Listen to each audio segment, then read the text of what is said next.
क्या आपने कभी सोचा है कि जब हम कूदते हैं तो हमारा शरीर जमीन से ऊपर कैसे उठता है? सीधी बात लगती है, पैरों से जोर लगाया और ऊपर चले गए। लेकिन इसके पीछे छुपी है एक जबरदस्त साइंस। जब हम कूदते हैं तो हमारे पैरों की मसल्स यानी मांसपेशियां कॉन्ट्रैक्ट होती हैं, खासकर काफ मसल्स, थाई मसल्स और ग्लूटियल मसल्स। इन मसल्स में एक जबरदस्त ताकत होती है जिसे हम कहते हैं मस्कुलर फोर्स। हमारा दिमाग स्पाइनल कॉर्ड के जरिए पैरों को एक सिग्नल भेजता है, अब जोर लगाओ।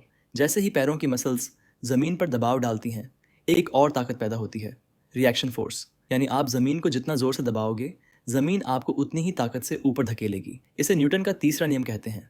हर क्रिया की बराबर और विपरीत प्रतिक्रिया होती है। यानी जब आप जमीन को नीचे की तरफ पुश करते हो, जमीन आपको ऊपर की तरफ पुश करती है और बस आप उड़ जाते हैं। थोड़ा सा ही सही, पर उड़ते जरूर हो। अब सोचिए, एक आम इंसान 1.5 से 2 फीट तक कूद सकता है, लेकिन एक प्रोफेशनल एथलीट 4 से 5 फीट तक, और NBA प्लेयर्स कभी कभी 44 इंच यानी लगभग 8.8 मीटर तक हवा में उड़ जाते हैं। इसका राज है उनकी ट्रेनिंग, मसल्स की ताकत और शरीर की कंट्रोल सिस्टम। और हाँ, अगर ग्रेविटी ना होती तो हम एक बार कूदते और वापस कभी नीचे नहीं आते।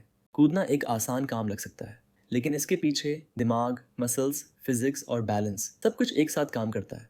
अब अगली बार जब आप कूदो, याद रखना, आप एक सिंपल हरकत नहीं कर रहे, आप एक साइंटिफिक मास्टरपीस को एक्टिवेट कर रहे हो।